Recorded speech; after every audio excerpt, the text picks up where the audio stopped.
L'horizon des commandements qui régissent les rapports entre les hommes selon la loi de Dieu donnée à Moïse n'est plus son exécution en tant que telle, mais l'accomplissement du royaume.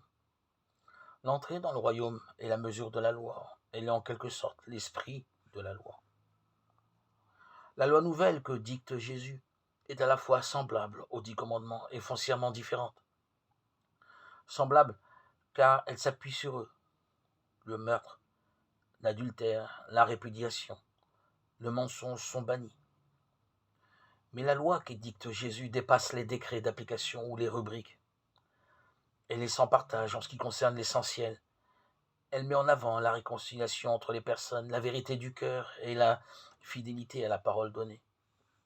Aussi, avant les rituels et les règles à observer, c'est la totalité de la démarche qui est examinée. La loi ne relève pas d'abord de règles extérieures, même si celles-ci demeurent, mais d'une exigence et d'une régulation intérieure qui ne connaît pas de marchandage ou de demi-mesure. C'est donc à la source des actes que nous posons que l'Évangile invite à remonter. Il n'est pas besoin d'actes extrêmes pour comprendre que la conversion demandée par Jésus concerne la totalité de notre existence.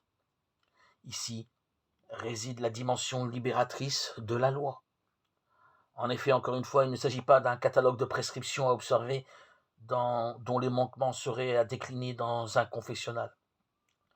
Il s'agit plutôt d'un discernement à opérer sous le regard de Dieu et de sa parole.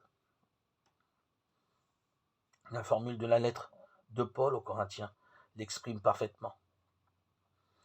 L'Esprit scrute le fond de toutes choses, même les profondeurs de Dieu, ce qui met en évidence ce qui, en nous, vient du mauvais, et, en dernier ressort, la confrontation avec l'amour profond de Dieu. Dieu qui veut habiter les cœurs droits et sincères, donne-nous de vivre selon ta grâce. Alors, nous le savons, tu pourras venir en nous pour y faire ta demeure.